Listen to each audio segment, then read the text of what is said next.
Hello lovely people, and welcome back to the channel. Speak English with Aydin, and it's so wonderful to have you here with me today. Are you planning a trip soon? Or perhaps you just love talking about travel? Well, today's lesson is perfect for you. We're going to be exploring some very common and useful English phrasal verbs that are all related to travel. Learning these will help you sound more natural and confident when you're speaking about your adventures, whether you're at the airport, booking a hotel, or just sharing stories with friends. In this video, I'll be breaking down 6 essential travel phrasal verbs for you. For each one, I will give you a clear and simple definition, so you know exactly what it means.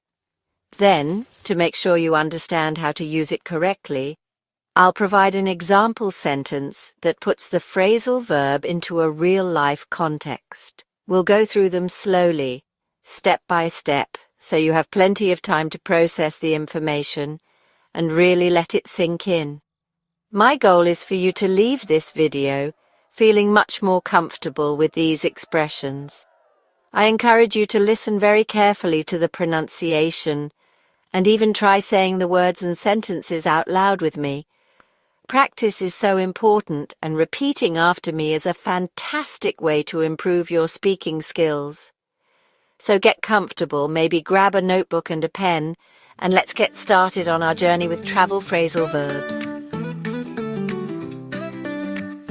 All right, our first phrasal verb is a very important one because it's all about the beginning of a trip. The phrasal verb is set off. Let's say that together.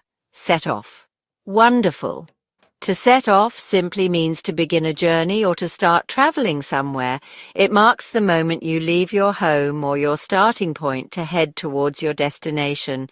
It's a lovely, descriptive way to talk about starting an adventure. So, for example, instead of just saying we started our trip, you can use this phrasal verb to sound a little more natural. Imagine you have a long drive ahead of you and you want to avoid the busiest time on the roads. You might say to your family or friends, we set off early in the morning to avoid traffic. Can you hear how that flows? It paints a clear picture of leaving at the start of the day. Let's practice that example sentence together. I'll say it slowly and you can repeat after me. Ready? We set off early in the morning to avoid traffic. Excellent work. Think about your next trip. What time will you set off? You could set off for the airport, set off on a road trip, or set off on a hike. It's a very versatile and common phrasal verb for travelers. Now, after you've set off, the next logical step is to arrive, right? And for that we have a great phrasal verb, get in. Let's say it, get in. This phrasal verb is used to talk about arriving at a destination, and it's most commonly used when you're traveling by a vehicle like a train, a plane, or a bus. So when you want to know the arrival time, get in is the perfect phrase to use. For instance, if you are meeting a friend who is arriving by train, you might ask them, what time does your train get in? Or if you are telling someone your travel plans, you could say, our train gets in at 7 p.m. This is a very common and natural way to express arrival time. It's much more frequent in everyday conversation than simply saying, our train arrives at 7 p.m., although both are grammatically correct. Let's try that example. Listen carefully and then say it with me. Our train gets in at 7 p.m. Fantastic.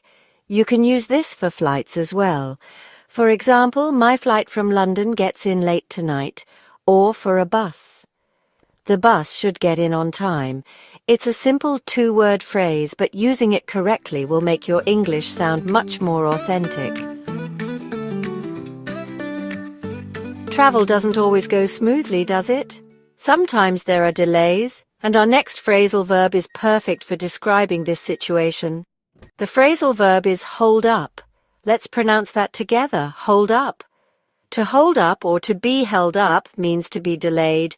Something is preventing you or your transportation from proceeding on schedule. It's an unfortunate but very common part of traveling. This phrasal verb is often used in the passive voice. to be held up by something. For example, if your plane can't take off because of a storm, you could explain the situation by saying, "The flight was held up by bad weather." This tells us that the weather was the cause of the delay. You weren't just delayed, something actively held you up. It's a very useful expression for explaining unforeseen circumstances. Let's practice that sentence. Repeat after me. The flight was held up by bad weather.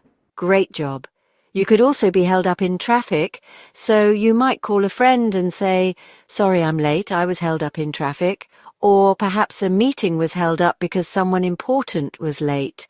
It's a very useful phrasal verb for talking about any kind of delay, not just in travel.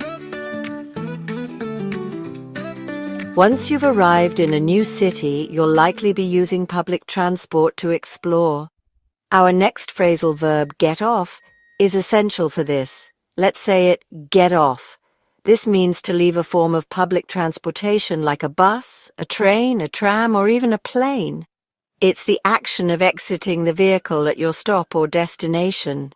It's the opposite of get on, which means to enter. So when you're navigating a new place, you might be following directions that tell you where to get off. For example, if you are visiting a famous landmark, you could say, "We got off the bus at the museum." This clearly communicates where you ended your bus journey. It's a simple, direct, and very common way to describe this action. You'll hear native speakers use it all the time. Let's practice that sentence together. Please repeat after me. We got off the bus at the museum. Beautifully said. You can use it in questions too. For example, you might ask the driver, "Could you please tell me when to get off for the city centre?" Or you might tell a friend, "Don't forget, we need to get off at the next stop." A very practical and necessary phrasal verb for any traveller.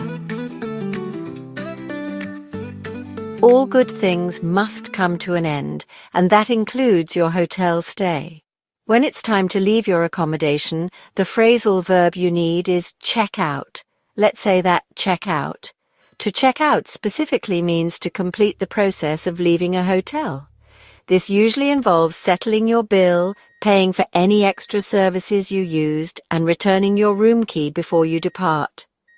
This is a non-negotiable part of staying in a hotel, and there's always a specific time by which you must do it. For instance, the hotel staff might remind you upon arrival about their policy, or you might say to your travel partner, "We need to check out of the hotel by noon." This tells them the deadline for leaving the room and finalizing everything at the reception desk. Let's practice that sentence. Repeat it with me. We need to check out of the hotel by noon. Excellent. The opposite of this phrasal verb is check in, which is what you do when you arrive. So you check in at the beginning of your stay, and you check out at the end. You might ask at the reception, "What time is check out?" It's a fundamental piece of travel vocabulary. Sometimes the whole purpose of travel is to escape from our normal everyday routines. For this feeling, we have the perfect phrasal verb, get away. Let's say that together, get away. To get away means to go on a vacation, often to relax and take a break from work or daily stress. It has a wonderful feeling of freedom and escape associated with it. You might hear a colleague at work say on a Friday afternoon, "I'm so glad the week is over. I just need to get away for a couple of days." They are expressing a strong desire to escape their normal life for a short time. For an upcoming trip, you could express your excitement by saying, "I can't wait to get away this weekend." It implies more than just traveling. It implies relaxation and mental release.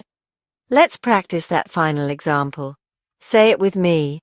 I can't wait to get away this weekend. Wonderful. You can also use it to talk about a specific place. For example, we're hoping to get away to the beach next month. Or you can ask a friend, do you have any plans to get away this summer? It's a beautiful phrasal verb that truly captures the spirit of taking a holiday. And there you have it. 6 very useful and common English phrasal verbs for travel. We've covered setting off, getting in, being held up, getting off, checking out, and getting away. I really hope that breaking them down like this has helped you to understand them more clearly and that you feel more confident about using them in your own conversations. Remember, these are the kinds of expressions that will make your English sound so much more natural and fluent. The most important thing you can do now is to practice. Knowledge is only useful when you put it into action. So my challenge for you today is to write a few sentences of your own in the comments below using some of the phrasal verbs we learned. You could tell me about your last trip or a trip you are planning for the future. I would absolutely love to read your examples, and I'll do my best to reply to as many of you as I can. Thank you so much for joining me for this lesson and for investing this time in your English learning journey.